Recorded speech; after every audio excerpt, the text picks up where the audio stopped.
హే friends, అబ్బా చాలా రోజులు అవుతుంది ఈ సినిమా గురించి మాట్లాడాలి అనేటటువంటి ఉద్దేశంతో వచ్చేసిన అనమాట మీ ముందుకైతే. నేను ఇక ఎలా స్టార్ట్ చేయాలి, ఆల్రెడీ వాళ్ళే అఫీషియల్ కన్ఫర్మేషన్ ఇచ్చారు. ఇప్పటికీ సినిమా సాంగ్ చూసుకున్నట్లయితే చాలా వ్యూస్కి వెళ్ళిపోయింది. చికిరి చికిరి అని చెప్పి సాంగ్ అయితే మనం పలకరించింది. ఆ రోజుల్లో నాకైతే ఈ సాంగ్ పిచ్చి పిచ్చిగా నచ్చింది. నేను ఒక 10-20 టైమ్స్ వింటే కానీ నాకు నిద్ర పట్టేలా లేదు అని చెప్పి వీడియో చేసేసా. ఆ తర్వాత చాలాసార్లు ఆ సాంగ్ విన్నా. ఆ సాంగ్ యొక్క అర్థం ఏంటి అనేటటువంటిది కూడా నేను మీకు వివరించేటటువంటి ప్రయత్నం చేశాను. సో బుచ్చిబాబు అసలు గ్రేట్. తనని తాళ అంటారంట. ఆ విషయం నాకు మన రామ్ చరణ్ అన్న చెప్పింది, నాకు తెలియదు. వీడియోలో చాలా డీటెయిల్స్ ఉన్నాయి, దాని గురించి మాట్లాడుకుందాం. 100 మిలియన్ వ్యూస్ ఎలా కొట్టింది అనేటటువంటిది కూడా మంచి డిస్కషన్ చేద్దాం. సో ఈ 100 మిలియన్స్ వ్యూస్ వల్ల సినిమా మీద పడేటటువంటి ఇంపాక్ట్ ఏంది, సినిమాకి ఎంత కలెక్షన్స్ రావచ్చు అనేటటువంటిది డీటెయిల్స్ అన్ని కూడా క్లారిటీగా క్లుప్తంగా ఈరోజు ఈ వీడియోలో మంచిగా మాట్లాడుకునేటటువంటి ప్రయత్నం చేద్దాం. లెట్స్ గో, ఓకేనా? సో వీడియోలోకి వెళ్ళే ముందు ఒకే ఒక విషయం, అదేంటంటే ఆల్రెడీ మన యువతరం ఎటు పోతుంది అనేటటువంటి ఒక వీడియో అనమాట. అండ్ మన సోఫిక్ సోనాలి ఆ గోషిగాలు ఉన్నారుగా, వాళ్ళకి సంబంధించి ఒక వీడియో చేశా, అది కూడా చూడండి. ఐ బటన్లో అయితే ఎన్ స్క్రీన్ వేస్తా, ఆ వీడియో కూడా చూసండి, మీకైతే ఒక క్లారిటీ వస్తుంది. సో ఇన్స్టాగ్రామ్లో ఏమన్నా పడితే వాడిని మెసేజ్ల్లో లింకులు అని అడిగి కామెంట్ కింద చాలామంది లింక్ అని కామెంట్ చేస్తున్నారు. ఇంకొంతమంది ఆ సీజన్ 1 రిలీజ్ అయింది, సీజన్ 2 రిలీజ్ అయింది, సీజన్ 3 రిలీజ్ అయింది అని చెప్పి డబ్బులు కూడా పోగొట్టుకుంటున్నారు అనమాట.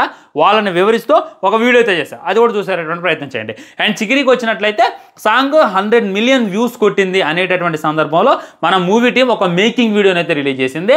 నేను అనుకునేదబ్బా, హానెస్ట్లీ మీరు ఎన్నేం చెప్పండి, చిరంజీవి గారి కొడుకు మన రామ్ చరణ్, ఆయన పుట్టకతోనే రిచ్ కిడ్, ఆయనంత కష్టపడాల్సిన అవసరం ఏంది, మొత్తం పూలపాన్పు కదా ఆయన లైఫ్ అని చెప్పి నేను అనుకునేది. మనలాగే చాలామంది అనుకుంటాం అనమాట. వాటన్నిటికి కూడా నేను ఆన్సర్ వచ్చింది. ఓన్లీ ఒక్క స్టెప్ వేయడానికి బ్యాట్తో చికిరి అని చేస్తారు కదా, ఓన్లీ ఆ స్టెప్ వేయడానికి అంత పెద్ద కొండని చాలా రిస్క్ చేసి మూవీ టీంతో కెమెరాస్ పట్టుకొని డైరెక్టర్ గారు, ప్రొడ్యూసర్ గారు, రామ్ చరణ్ అన్న సొంగలు ఆర్చుకుంటా రొప్పుకుంటా ఎక్కినటువంటి ఆ క్లిప్పు చూసిన తర్వాత మాట్లాడుకోవడం లేనే లోపల ఏం మాట్లాడతాం, ఆయనకు అవసరం లేదు. ఆయనకి కోట్లు ఉన్నాయి, వేల కోట్లు ఉన్నాయి. రామ్ చరణ్ అని ఎవరు, స్వయాన మన మెగాస్టార్ చిరంజీవి వాళ్ళ కొడుకు. అపోలో ఉపాసన గారు, అపోలో చూసుకున్నట్టయితే నాకు తెలిసి మీ ఊర్లోనే 2-3 బ్రాంచ్లు ఉంటాయి. ఉన్నటువంటి అపోలాలు మొత్తం కూడా మన రామ్ చరణ్ అన్నయ్యే. సో ఆయన కూర్చుంటే ఇలా చిటికేస్తే వచ్చేస్తాయండి. అయినా కానీ దేనికోసం కష్టపడుతున్నారు, రెమ్యునరేషన్ కోసం. ఆ సినిమా తీస్తే ఎంత వస్తాయి, మహాతో 50 కోట్లు వస్తాయా, ఒక 100 కోట్లు వస్తాయా? ఆ రెమ్యునరేషన్ అనేటటువంటి సెకండరీ అట్టుంచండి. అయినా కానీ అంతలా కష్టపడాల్సిన అవసరం ఏంటంటే అభిమానుల కోసం.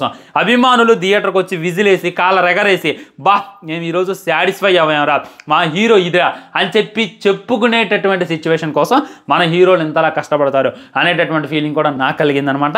నీ ఆలోచన నా ఆలోచన అని ఉంటుంది. 1 కోటి రూపాయలు ఉన్నాయి అనుకో, ఇంట్రెస్ట్కి ఇచ్చి పడదగినాం అనుకో, దాని మీద నెలకు 1,00,000 రూపాయలు వస్తాయి. హాయిగా ఇంట్లో కూర్చొని ఏ పని చేయకుండా ఉండొచ్చు అని చెప్పి నువ్వు నేను ఆలోచిస్తాను. అలాంటిది వాళ్ళకి 1000 కోట్లు వస్తాయి, దాని ఇంట్రెస్టే కోట్లలో వస్తాయి. అయినా కానీ వాళ్ళు ఇంతలా కష్టపడుతున్నారంటే అది మట్టికి అభిమానుల కోసం అని చెప్పి గుర్తుపెట్టుకోండి. అది వాళ్ళ ప్యాషన్ అని చెప్పి గుర్తుపెట్టుకోండి. ప్యాషనేట్గా కష్టపడ్డాడు ఎవడైనా సరే ఫెయిల్ అయినట్టు చరిత్రలో లేనేలేడు. సచిన్ కొడుకు సచిన్ అవ్వలేడు, అమితాబ్ బచ్చన్ కొడుకు అమితాబ్ బచ్చన్ కాలేడు. కానీ చిరంజీవి కొడుకు చిరంజీవిని దాటిపోయాడు అనేటటువంటి గర్వంగా మనం చెప్తున్నామంటే ఆ హార్డ్ వర్క్ ఇంపార్టెంట్ అనమాట. ఆ హార్డ్ వర్కే తను నిలబెట్టింది అనేటటువంటిది నాకైతే అర్థమైంది. అది నాకు ఎప్పుడు అర్థమైంది, నేను ఇంకా నాకు మళ్ళీ గుర్తు చేసింది అనమాట, తట్టి లేపింది అనేటటువంటి ఫీలింగ్.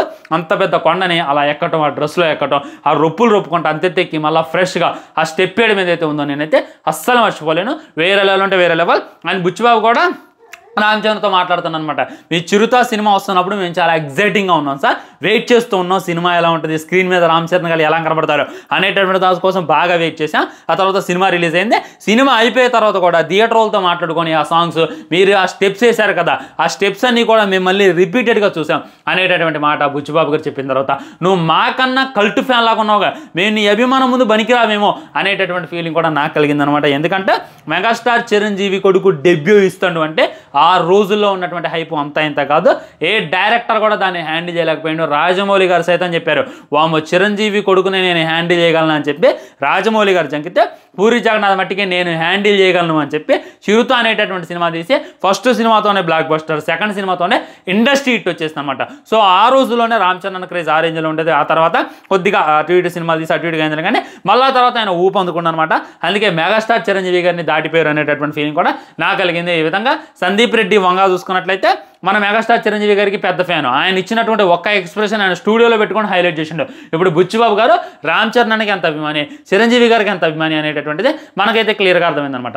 ఈ విధంగా ఒక ఫ్యాన్ బాయ్, ఖచ్చితంగా ఫ్యాన్ బాయ్ చెప్తాను, ఫ్యాన్ బాయ్ సినిమా తీస్తే ఎలా ఉంటుంది అనేటటువంటిది మనమైతే ఇదిలో చూడొచ్చు అని చెప్పి నాకైతే అనిపిస్తుంది. అండ్ మన రామ్ చరణ్ అన్న బుచ్చిబాబు గారి బాండింగ్ చూసి కూడా నాకైతే ముచ్చటేసింది అనమాట. ఎలా ఉండాలరా బాబు అనేటటువంటి ఫీలింగ్ కూడా నాకు కలిగింది. మన రామ్ చరణ్ అన్న కూడా డౌన్ టు ఎర్త్, బుచ్చిబాబు గారు కూడా నేను డైరెక్టర్ని అనేటటువంటిది లేదు, ఉంగి మాట్లాడుతుండో, చేయాల్సినటువంటి పని లైట్గా చేపించేసుకుంటాడు రామ్ చరణ్ అన్నతో. సార్ మీరు స్టెప్ వేయాలి సార్ అని చెప్పి నవ్వుతూనే చెప్పుంటాడు. అలాగే అని చెప్పి సార్ సరిగ్గా రాలేదు సార్, పర్లేదు ఇంకో టేక్ చేద్దాం అనుకుంటున్నారేమో అనేటటువంటి ఫీలింగ్ కలిగింది. నేను డైరెక్టర్ని అనేటటువంటి ప్రౌడ్ చూపించకుండా రామ్ చరణ్ ముందు తగ్గి మాట్లాడటం, రామ్ చరణ్ అన్న కూడా నేను మెగాస్టార్ కొడుకుని, నేను మెగా పవర్ స్టార్, నేను గ్లోబల్ స్టార్ అనేటటువంటిది లేకుండా బుచ్చిబాబుతో కూడా ఈ విధంగా ఉంటాం. నాకైతే చాలా అంటే చాలా హైలైట్ అనిపించింది. So hard work never fails అని ఖచ్చితంగా ఈ సినిమా విజయం సాధిస్తుంది అని చెప్పి నాకైతే అనిపించింది అనమాట. సో 100 మిలియన్ వ్యూస్ ఎలా కొట్టగలిగింది మాటలు కానే కాదనమాట. ఎందుకంటే సినిమా రిలీజ్ అయిన తర్వాత 100 మిలియన్ వ్యూస్ కొడితే అది వేరే విషయం.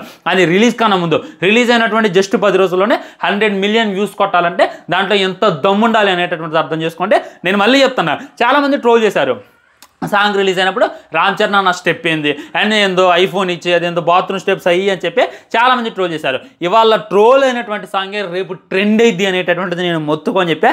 అదే జరిగిందనమాట. ఎంత ట్రోల్ అవుతుంది అంత మంచిది. సో ట్రోల్ అవ్వాలనేమో ఈ విధమైనటువంటి స్టెప్స్ ఇప్పించారని చెప్పి నాకైతే అనిపించింది. వేసినటువంటివి చాలా అంటే చాలా సింపుల్ మూమెంట్స్ నాన్న, ఎవడైనా వేయొచ్చు అని చెప్పి చాలామంది కామెంట్ చేస్తున్నట్టు నేను చూసాను. కానీ యాజ్ ఇట్ ఈజ్ ఇప్పటికీ దాని మీద 100 రీలు దిగినాయి భయ్య, 100 రీలు దిగినాయి, 1000 రీలు దిగినాయి. అటు జపాన్ వాళ్ళు చేశారు, ఇటు నేపాల్ వాళ్ళు చేశారు, వేరే వాళ్ళు సైతం నార్త్ వాళ్ళు అయితే ఊగిపోతున్నారు ఆ బ్యాట్ పట్టుకొని.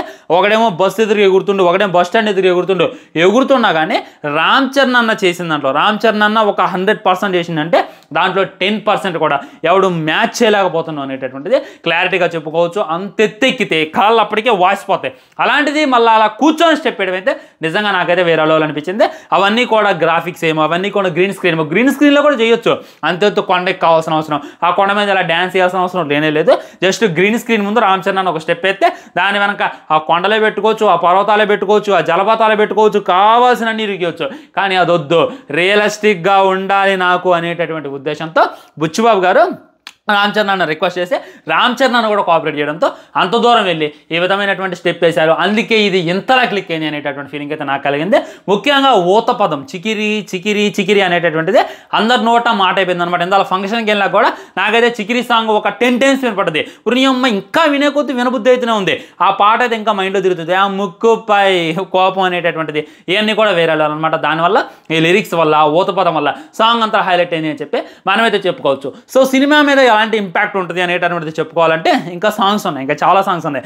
ఆ సాంగ్స్ ఎలా ఉంటాయి అనేటటువంటి దాన్ని బట్టి కూడా ఉంటుంది అనమాట. సో ఈ సాంగ్ కోసమైనా సరే ఖచ్చితంగా థియేటర్కి వస్తారు, దాంట్లో డౌటే లేదు. ఇప్పుడు రాజు రాంబాయ్ సినిమా ఉంది, ఎందుకు వెళ్తున్నారు అందరూ జనాలు థియేటర్కి? పాజిటివ్ టాక్ వచ్చింది. పాజిటివ్ టాక్ అన్నా కానీ జనాల్ని థియేటర్కి రప్పించిందంటే రాంబాయి నీ మీద నాకు మనసు అయిన సాంగ్ ఫుల్గా ఆడుతుంది, ఫుల్ కలెక్షన్స్. సినిమా వాళ్ళు ల్యాక్స్లో పెట్టి తీస్తే కోట్లు వచ్చి పడుతున్నాయి. సో సాంగ్ అనేటటువంటిది జనాల్ని థియేటర్కి ఆటోమేటిక్గా రప్పిస్తుంది. అదేవిధంగా ఈ చికిరి సాంగ్ అయితే ఖచ్చితంగా జనాల్ని థియేటర్కి రప్పిస్తుంది అనేటటువంటి ఫీలింగ్ అయితే నాకు కలిగింది. ఎలా రప్పిస్తుంది అంటే అలా రప్పిస్తుంది. రామ్ చరణ్ అన్న కొట్టేటటువంటి కంబ్యాక్తో అందరూ నోరు మూసుకోవాలనేటటువంటి ఫీలింగ్ కూడా నాకు కలిగింది అనమాట. నా ఎక్స్పెక్టేషన్స్ కరెక్ట్ అయితే 1000 కోట్ల బొమ్మ అనేటటువంటి ఫీలింగ్ కూడా నాకు కలుగుతుంది అనమాట. ఎందుకంటే రీసెంట్గా వచ్చినటువంటి ఏ సినిమా కూడా, ఈ సినిమా సాంగ్ కూడా ఈ రేంజ్లో వైరల్ కాదా. గ్లోబ్ ట్రోటర్ అంటే ఇక దాని గురించి డిస్కషన్ వద్దులేదు, దాని గురించి ఇంకో వీడియోలో చూసుకునేటువంటి ప్రయత్నం చేద్దాం. సో దీని మీద మీ కామెంట్ ఏంటి? చికిరి సాంగ్ మీరు ఇప్పటికి ఎన్నిసార్లు విన్నారు అనేటటువంటి డెఫినెట్ కింద కామెంట్ చేసి లైక్ చేయండి, షేర్ చేయండి, ఛానల్ సబ్స్క్రైబ్ చేయండి. ఇంకో మంచి వీడియోతో మళ్ళీ కలుద్దాం. బై బై, నమస్కారం.